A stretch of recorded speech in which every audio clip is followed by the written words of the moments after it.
Javon, I want to come to you because, I mean, you're his friend.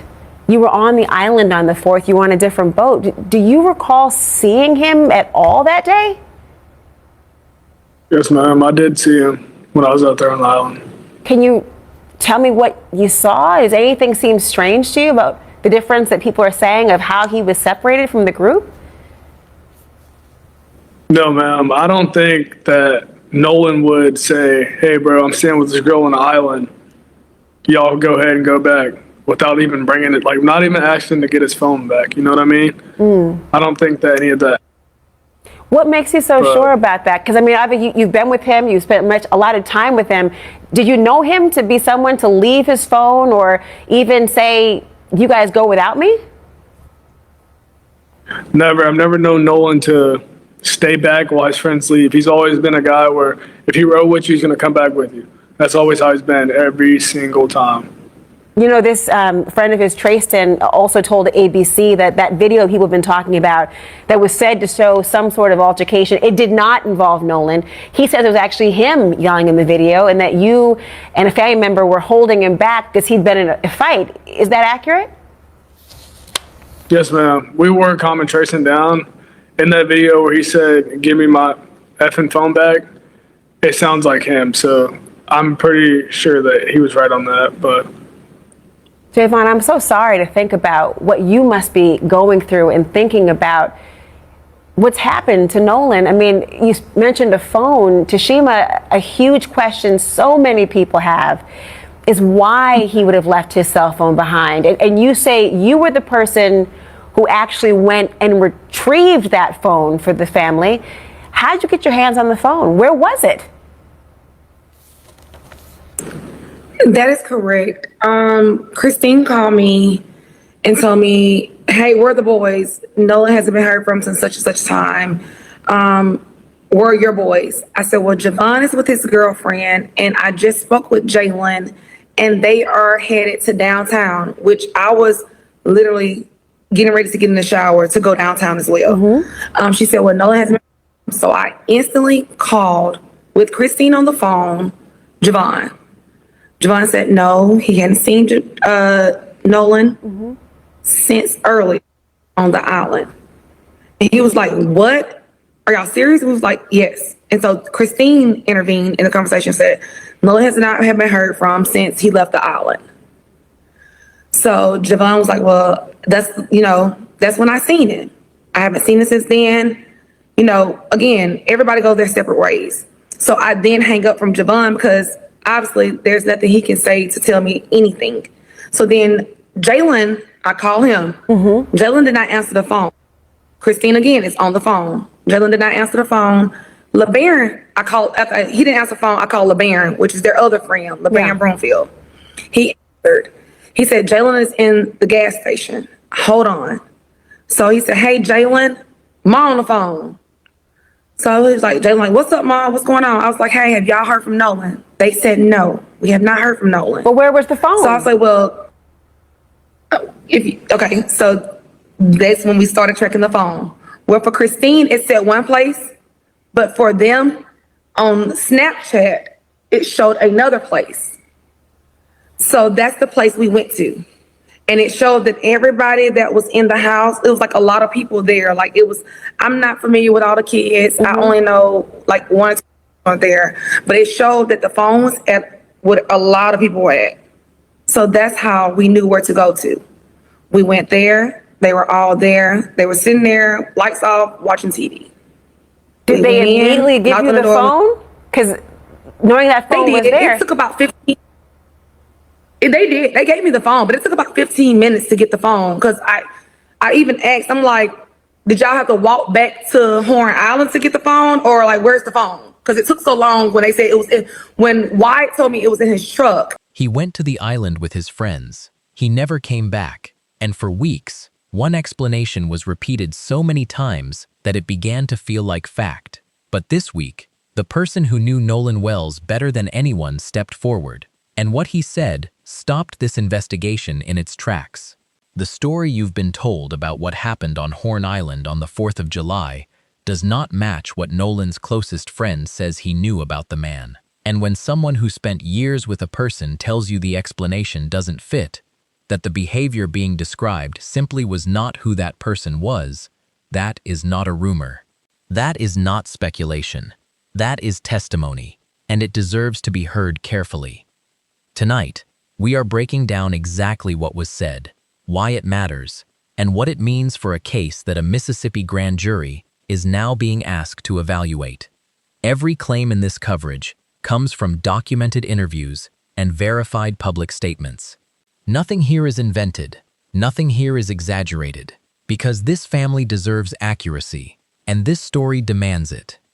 If you're watching DAV Crime Records for the first time, please take a moment right now to like this video and subscribe to the channel. We cover cases exactly like this one, methodically, responsibly, and without chasing the loudest theory in the room. Every word in this script is grounded in what real, identifiable people have actually said. That's the standard we hold ourselves to, and tonight is no different. Nolan Wells was 18 years old. He was from the Mississippi Gulf Coast, a young man with a close group of friends and a family that, by every account, loved him deeply. His mother, Christine Wells, has described the grief of losing him as something that changes by the second. One moment manageable, the next completely overwhelming. She has said that the family has not had the space to fully grieve because the circumstances surrounding his death have demanded their constant attention and energy since the moment he went missing. On the 4th of July, 2024, Nolan joined a group of friends for a boat trip to Horn Island. Horn Island is a barrier island off the coast of Mississippi, part of the Gulf Islands National Seashore, accessible only by water. It has no permanent residents, no infrastructure, and no utilities. On Independence Day, it draws hundreds of visitors who anchor their boats along the shore and gather on the beach for the holiday.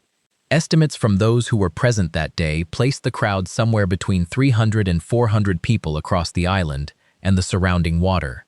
Nolan arrived on the island with his group. His closest friend, Javon Williams, was also on Horn Island that day, though not on the same boat. According to what Javon later told CNN, there was not enough room for him on the boat Nolan was riding, so he boarded a separate vessel. He confirmed that he did see Nolan on the island that day.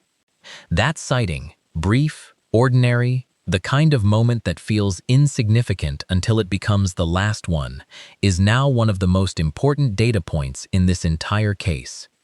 At some point during the late afternoon, the group Nolan arrived with began preparing to leave. What happened in those moments, and what decision, if any, Nolan made, is the question that has divided this investigation from the very beginning. The account provided by the friend group has been consistent across multiple interviews given over several weeks. Tristan Shepard, speaking with ABC's Good Morning America, described a situation in which Nolan chose to remain on the island after meeting a girl he had connected with that same day. Shepard said they had only met that afternoon, but that Nolan appeared to genuinely like her. He stated that July 4th on Horn Island was the only time the two had ever spent time together. Shepard also maintained that everyone from the group cooperated fully with law enforcement throughout the investigation. Warren Hudson provided a corroborating version of events. He described the boat as having experienced mechanical problems that day, specifically a failing bilge pump that was allowing water to collect inside the vessel.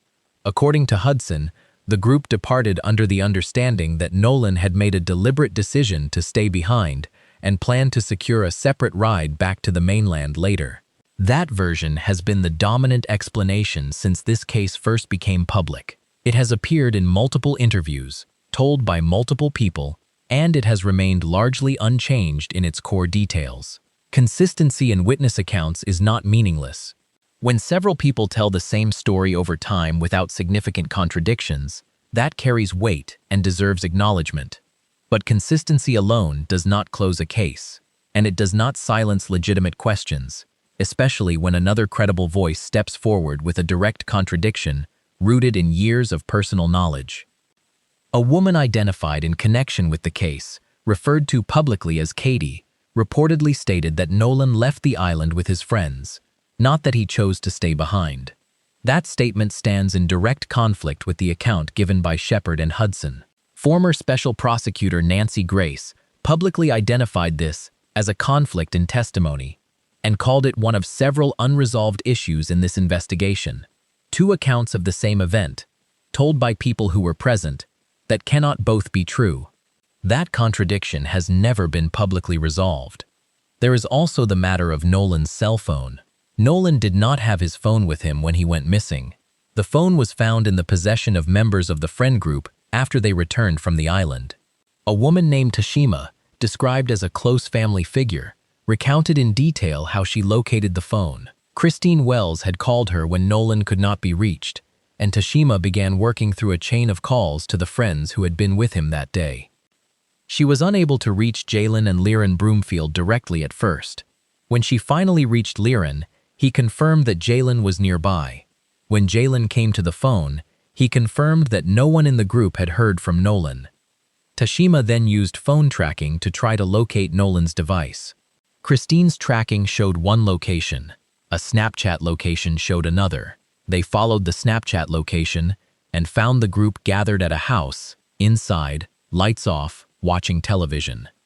When Tashima asked for the phone, she was told it was in a truck belonging to someone named Wyatt. It took approximately 15 minutes from the time she asked before the phone was actually produced and returned to her. She described her own confusion at the delay, asking aloud whether they had to walk back to Horn Island to retrieve it, given how long it was taking. These are details Tashima described herself, in her own words, on the record. Why Nolan's phone was with the group, while Nolan allegedly chose to stay on the island and find a separate ride home, that question has not been answered in any public statement made by any member of the friend group. The investigation that followed Nolan's disappearance and the recovery of his body from the water produced more questions than answers. The state conducted an autopsy. Those results have not been publicly released. The Wells family, represented by attorney Ben Crump, commissioned a second independent autopsy. The finding returned by that independent examiner was a single word that has defined public debate around this case ever since: undetermined. The independent autopsy could not establish a definitive cause of death and could not rule out foul play. Nancy Grace, speaking on her program and in interviews following the release of the independent autopsy's findings, outlined specific concerns that she said disturbed her as a former prosecutor. She pointed to a documented finding from the second autopsy: a deep red discoloration located beneath the skin on the back of Nolan's skull, specifically at the occipital bone. The area was described as approximately 12 centimeters by 8 centimeters. Grace noted that this discoloration was subcutaneous, meaning it was found beneath the skin surface and was only visible once the skin was reflected during the examination. She also noted that it was isolated, present only in that one location, and argued that its position and localized nature made it inconsistent with post-mortem lividity, which is the natural pooling of blood that occurs after death and typically settles to the lowest point of the body. Grace did not declare what caused it. She acknowledged there were multiple accidental explanations that remained possible, but she described the finding as deeply disturbing and said it was not something that could be set aside. She also addressed what she called one of the most significant and unexplained aspects of this entire case. When Nolan's body was transferred for the second independent autopsy, the lungs and the tissue from his neck and throat were not included. They had been retained by the state's initial medical examiner. Grace acknowledged that retaining lung tissue in a suspected drowning case is standard medical practice. Lungs are examined to determine whether water was present, which helps establish whether a person was breathing when they entered the water. But she asked directly why the neck and throat tissue was also retained. She asked what the initial examiner observed in that region of the body. She asked whether there was bruising, whether there was evidence of something the examiner felt required further study. Those questions have received no public answer. The second independent examiner never had access to those tissues, which means a complete forensic picture of Nolan's neck and throat has never been available to the family or their experts. There is also an audio recording that has circulated publicly, allegedly captured during a call placed by members of the group to SeaTow, a marine assistance service, in which someone can be heard reporting that the boat was sinking. Within that same recording, Nancy Grace said she could make out a voice saying words that, if authentic, she described as deeply significant. She stated publicly that she was not resting until she could determine whether the recording had been altered and, if it was authentic, who was being spoken to and in what context. The recording and its contents remain publicly unverified. Following the independent autopsy's undetermined finding and the public involvement of attorney Ben Crump, a Mississippi grand jury was convened to determine whether criminal charges should be brought in connection with Nolan's death. That process was active at the time of this coverage. It was against this backdrop, the competing accounts, the retained tissue, the unresolved forensic findings, the unanswered question of the phone, that Javon Williams sat down with CNN and spoke about his best friend. Javon was asked directly whether anything seemed strange to him about the explanation that had been offered, that Nolan voluntarily separated from the group to stay on the island with a girl he had just met. His answer was immediate and unambiguous. He said he did not believe Nolan would have told his friends to go ahead without him. He said he could not imagine Nolan making that decision without even retrieving his own phone. And then he said something that has resonated far beyond the interview itself. He said he had never known Nolan to stay behind while his friends were leaving. He said that if Nolan rode somewhere with you, he was coming back with you. He described this not as a feeling or an impression, but as a pattern of behavior he had witnessed consistently across years of friendship, every single time. That was how he put it. Not most of the time, not usually, every single time. Nolan's father has also spoken publicly about the same concern. The family has said they cannot reconcile why their son would suddenly separate from the people he arrived with, and they have described that decision as completely out of character for who he was. Two people who knew Nolan from two very different positions, a best friend and a father, arrived at exactly the same place independently. The explanation that has defined this case for weeks does not match the person they knew. Javon also addressed a viral video that had been circulating online, which some viewers believed showed an altercation involving Nolan. Tristan Shepard had previously told ABC that the video did not involve Nolan and that it actually showed him yelling. Javon confirmed this account. He said the voice in the video demanding a phone be returned was consistent with Tristan and that he and a family member were the ones holding Tristan back in the footage following a fight. This confirmation did not change the broader picture of the case, but it corrected a significant public misunderstanding that had been circulating widely. What this case now holds is a documented contradiction between two sets of people. One group that has consistently said Nolan made a voluntary decision to remain on the island, and another side that includes his best friend, his father, and a woman named Katie, all of whom, for varying reasons, cannot accept that explanation as complete or consistent with what they know. The physical evidence adds another dimension that no statement from any witness can fully address.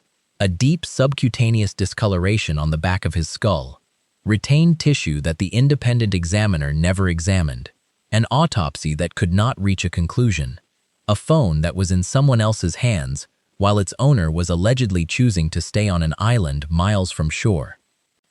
None of this has been resolved. None of this has been explained to the satisfaction of the family or to the standard required by the grand jury process now underway. And at the center of it all is an 18-year-old who went to celebrate a holiday with his friends and never came home. Christine Wells said that grief is not one emotion. She said it is multiple emotions happening simultaneously, shifting from one second to the next, and that her family has not had the space to fully grieve because the circumstances have never stopped demanding their attention. She said every day is different, every second is different. That is what this family is living while waiting for answers that have not yet come. The last words Javon Williams heard from his best friend were not goodbye. They were not a plan to meet up later. They were not a casual see you on the other side of the water. According to Javon, as soon as they reached the island that day, Nolan turned to him and said he loved him. That was the last time Javon Williams ever saw Nolan Wells alive. Hold that for a moment before moving forward, because this is not someone reconstructing events from a distance. This is not a social media commentator working from screenshots or secondhand accounts. This is a person who was physically present on Horn Island on July 4th, 2024, who watched his closest friend walk away without knowing it would be the final time he ever would. Now that same person is speaking publicly, under his own name, in a documented interview with CNN, explaining in clear and measured language why the explanation that has defined this case for weeks does not line up with the Nolan Wells he spent years of his life with. What makes Javon's interview matter is not a paraphrase of what he said. It is his exact words and the reasoning behind them. Speaking directly with CNN's Laura Coates, Javon responded to the long-standing claim that Nolan voluntarily chose to remain on Horn Island while his friends departed. He said he did not believe Nolan would have told his group to go ahead without him. He did not say this as a guess or an instinct. He grounded it in something far more specific: years of consistent, observed behavior. His words were direct. He had never known Nolan to stay behind while his friends were leaving. If Nolan rode somewhere with you, he was coming back with you.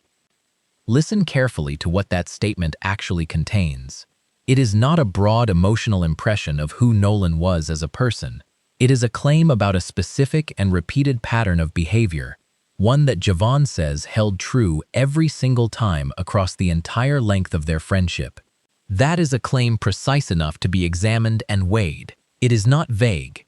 It is not generalized. It is a direct statement about something Javon says he witnessed consistently, without exception, over years of knowing him. It is equally important to acknowledge what Javon did not claim. He has never said he was standing there when the boat departed without Nolan. He was not present for whatever conversation allegedly took place between Nolan and the friend group in the moments before they left the island. He is not asserting that he knows exactly what was said or what decision was or was not made. What he is offering is something different, and in some ways, something more durable. The perspective of someone who knew Nolan across years of lived experience, who looks at the accepted explanation and says it conflicts with every version of that person he ever encountered. That is a character-based challenge to the established narrative. It is not eyewitness testimony of the moment in question. Recognizing that distinction does not diminish what Javon said. If anything, it clarifies why his account deserves serious attention without requiring it to carry more weight than the evidence allows.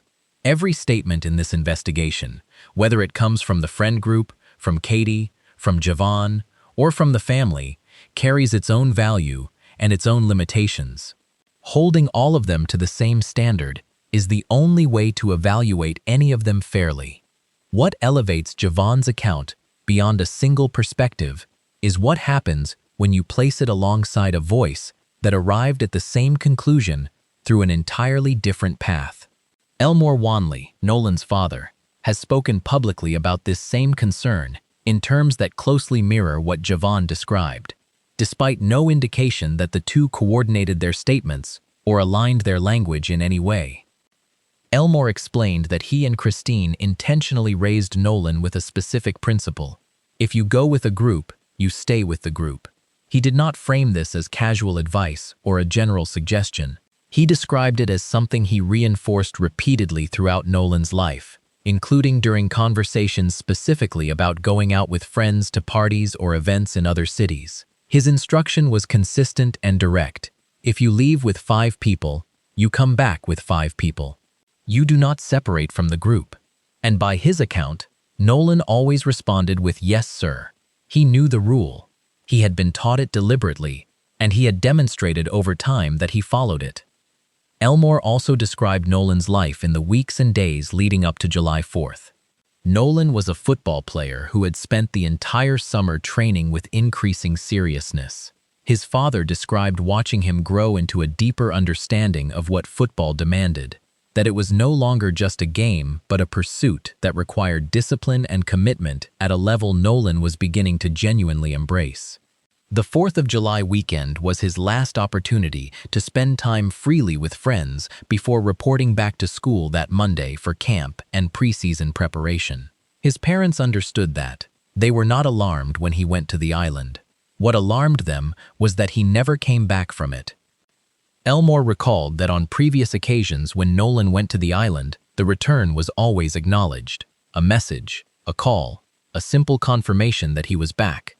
This time, the word that came back was not from Nolan, and then there was no word from Nolan at all. When the observations of a lifelong best friend and a father converge on the same central concern, independently, without coordination, drawing from entirely different years and contexts of knowing the same person, the weight of that convergence becomes difficult to set aside. Neither man is repeating the other's words. Neither has offered a shared theory about what happened. Each arrived at the same place through his own experience of knowing Nolan Wells, and both reached the conclusion that the explanation accepted for weeks simply does not fit the person they remember. That does not establish what happened on Horn Island. It does not resolve the competing accounts, and it is worth stating clearly that character evidence, however powerful, is not the same as physical or eyewitness evidence of the event itself. People sometimes make decisions in a single afternoon that surprise even the people who know them best. Unexpected circumstances, a new acquaintance, or a moment of spontaneity can lead someone to act differently than their established habits would suggest. Being out of character is not the same as being impossible. But that careful reasoning cuts in both directions.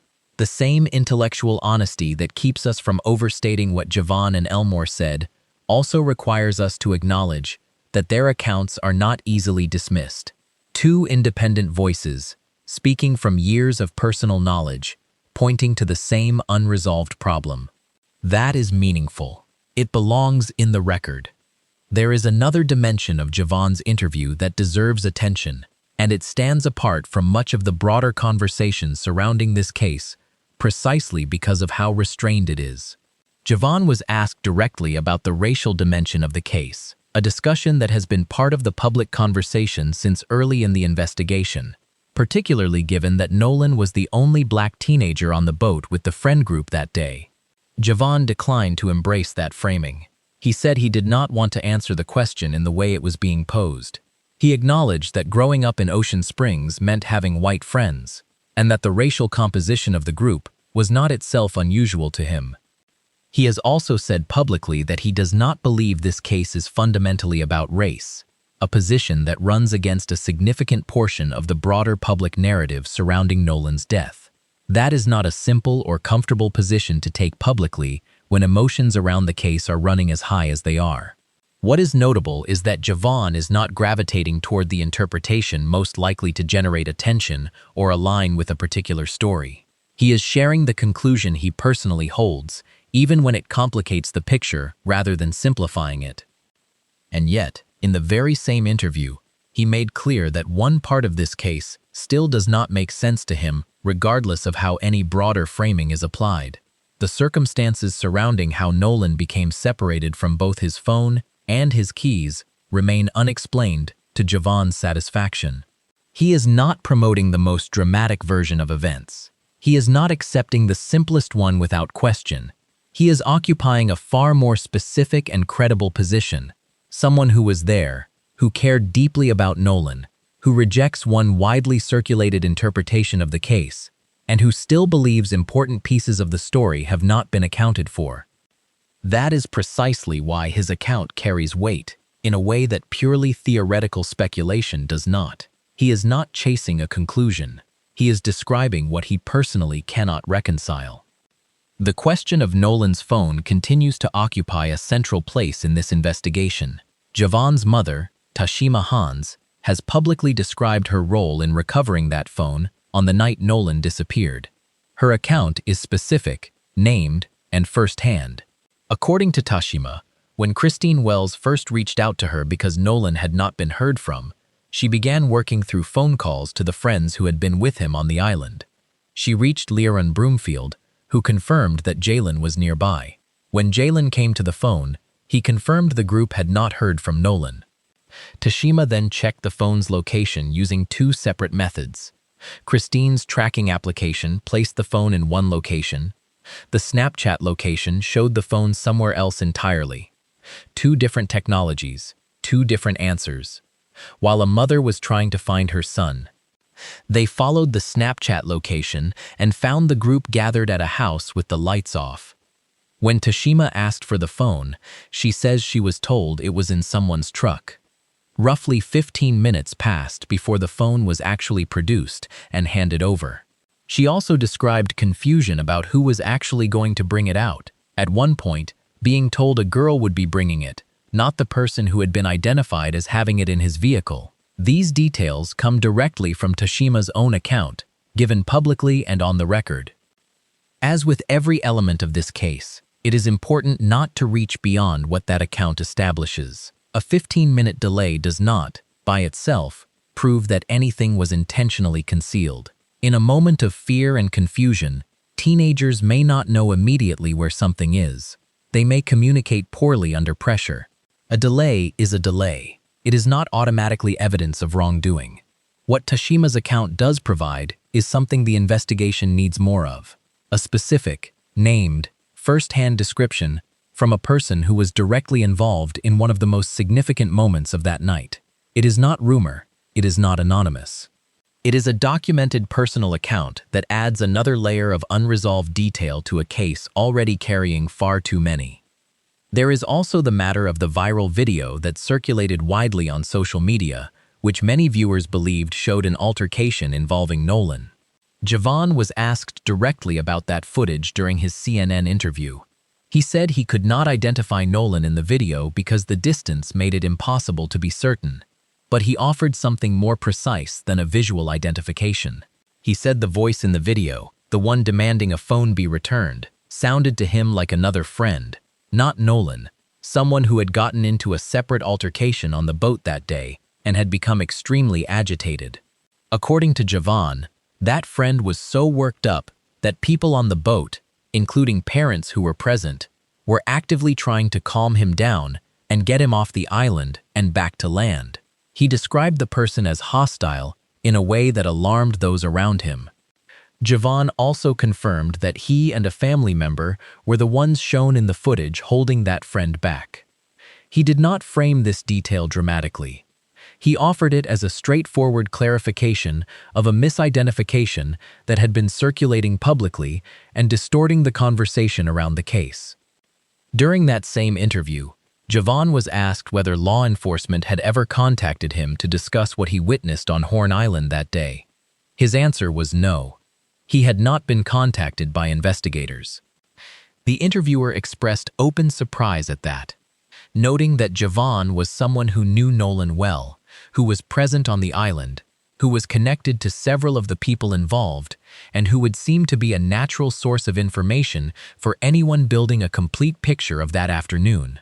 Javon responded by saying he was completely willing to speak with anyone who reached out. He said he had nothing to hide. He said his only goal was for his friend to find justice. And then he said something that captures the weight of his entire perspective on this case. None of this adds up to him. None of it. So where does this investigation stand? The friend group's account remains what it has been since the beginning. Multiple members have said consistently, across multiple interviews, that Nolan chose to stay behind on Horn Island and intended to find a separate way back. That consistency has not disappeared simply because other voices have emerged. But this week, that account encountered its most direct and documented challenge yet. Not from online speculation, not from anonymous sources, but from two people who knew Nolan Wells through years of real life. His best friend and his father, speaking independently, arriving at the same concern from two entirely different directions. Neither witnessed the moment the boat left without Nolan. Neither account alone disproves what the friend group has reported. What they introduce together is a character-based contradiction that cannot be set aside, a pattern of behavior, reinforced across years and confirmed by separate voices, that stands in direct conflict with the explanation that has shaped this entire investigation. Add to that the documented account of the phone recovery, 2 different tracking locations, a darkened house, a 15-minute delay, and shifting explanations for who had the phone and who would bring it out. Add the retained neck and throat tissue that the independent examiner never examined. Add the state autopsy whose results remain sealed. Add the grand jury that has yet to reach a conclusion. Add the toxicology results that have not been released. And what remains is a case with more open threads than closed ones. The questions surrounding Nolan Wells are not abstract. They are specific, documented, and growing. A young man of 18 went to celebrate a holiday with people he knew and never came back.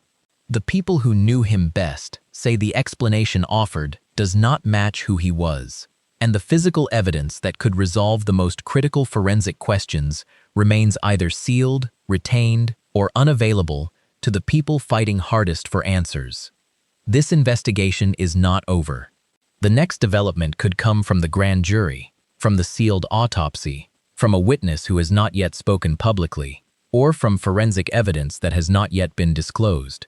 When it does, DAV Crime Records will be here, covering every verified detail with the same standard applied tonight. No invented conclusions. No speculation dressed as fact. Only what documented, credible sources have actually said, presented clearly and without distortion. If this kind of coverage matters to you, subscribe to DAV Crime Records right now and turn on your notifications. Like this video so that others who are following this case can find it. We will be here when the next chapter of this story unfolds, and we will not stop covering it until every question that can be answered has been. Nolan Wells deserves that. His family deserves that. And the truth, wherever it leads, deserves to be pursued carefully and without compromise.